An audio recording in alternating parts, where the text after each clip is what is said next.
Hey, my name's Addie. Welcome to my channel. In case you're new here, which you probably are because I'm also new here, this is my first time doing a monthly book wrap-up. So this month I read a total of 11 books. I only have one physical book to show you guys. All the other ones I read were digital. I either borrowed from the library or I got it as a digital ARC copy through NetGalley. With that being said, let's get right into what I read this month. Starting off with Hooked. I gave this book 4 stars, mostly just because the plot was predictable. But other than that, it was a really good read. Hooked is part of like a Disney retelling series, and each of the books within that series can be read as a standalone. I also read Twisted from this series. This one only got 3 stars, and that's because the plot was so bad. I feel like the author didn't put much time into the plot. It felt so secondary to the romance that developed in a really odd way. Twisted, by the way, is an Aladdin retelling. This month I also finished the Cruel Prince series. So starting off with The Wicked Queen, I gave this one 4 stars. Let me check. Yeah, I gave this one 4 stars. I liked The Wicked Queen so much better than the first book. The second book is nothing but betrayals.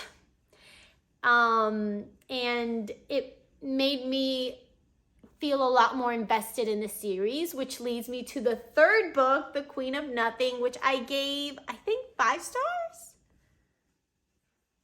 I sure did. So I gave The Queen of Nothing 5 stars because it wrapped up the story really, really good. This is a YA fantasy read, so the plot and the romance is a lot more juvenile. With that in mind, I'm still gonna give it 5 stars. And I totally recommend that if you haven't read this series that you read it. But if you want like a romance-filled series, this is not it. It's like it is more plot-based, following the politics of this realm.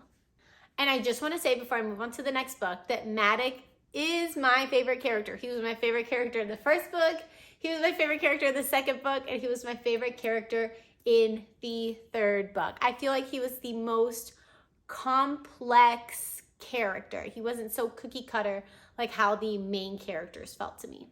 If you've read the series, let me know which character was your favorite, or if you feel the same way about Maddox that I do. Also, when I looked up the fan art of Maddox, which I'm not sure if I'm allowed to put up because of copyright stuff, I did not imagine him being so green. I imagined like a green tint, not the Hulk. I did not imagine him to be the Hulk. Okay, moving on from that one, I also read this book called Mary. I gave this book, what did I even give it? I think I gave it 4 stars. I did. I gave this book 4 stars. Listen, just read it.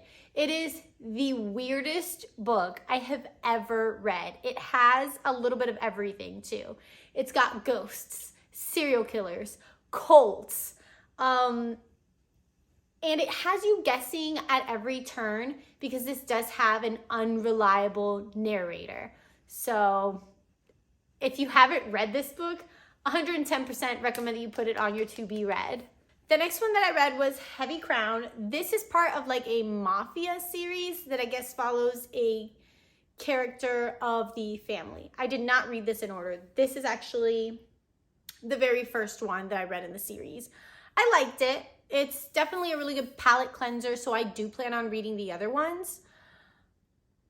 However, it's insta-love. And not in the way that I like. Because typically I'm okay with insta-love, but their insta-love was like, it was too insta for me. The one physical book that I have, Harry Potter and the Prisoner of Azkaban. I'm reading this with my son. It's 5 stars. I don't know if it's because the book is super great or if it's because I'm reading it with my son and it's just been such a fun experience. If you like the Harry Potter movies, I do recommend reading the books because there's all these additional little things that happened that you don't get to see in the movies. So yeah, 5 stars. Next is Geek Parenting. I tried to read at least one self-help development adulty book every month. That's the one I picked because I've got a kid. I gave this book 4 stars, and essentially it just has morals and lessons from really popular films that you can apply to parenting. So if you're a parent, this is a really cute parenting book to read. Next is The Hanging Night. I gave this book 3 stars because the plot was so rushed and the multiple timelines and point of views were confusing a little bit, even though they did tie in together at the end. I really wish the book was longer. Overall, I would recommend that you read it, even though I gave it 3 stars, because it's one of those that I feel some people could very easily fall in love with. And it is a pretty short read, which is probably why the plot felt so rushed. I also read The Maid. I gave this one 3 stars because it was just weird, and not like weird pulling me in. It actually took me 3 times to finish this book because I tried to read it last year and I DNF'd it twice. On my 3rd go around, I was like, I'm gonna power through. I read it. It was all right. I think this book is overhyped. If you want to read it, but I would say, like, don't even waste your time. Last but not least is Switched. Oh my God. I gave this one 4 stars. Just because the plot was really, really slow in the beginning, so it was a little bit hard to get into. But other than that, like, I love the storyline. It's like rom-com meets Freaky Friday, essentially. This book isn't out yet. I did get this as an ARC through NetGalley. I think it comes out February 20th.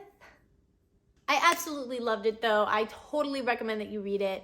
It makes for a phenomenal palate cleanser if you're someone that reads a lot of fantasy books and needs something to like rinse with. So that was everything that I read in the month of January. Let me know if you've read any of those in the comments down below, or if you have any recommendations of what I should read in the future. With that being said, thanks for watching, and I'll see you guys next time. Bye!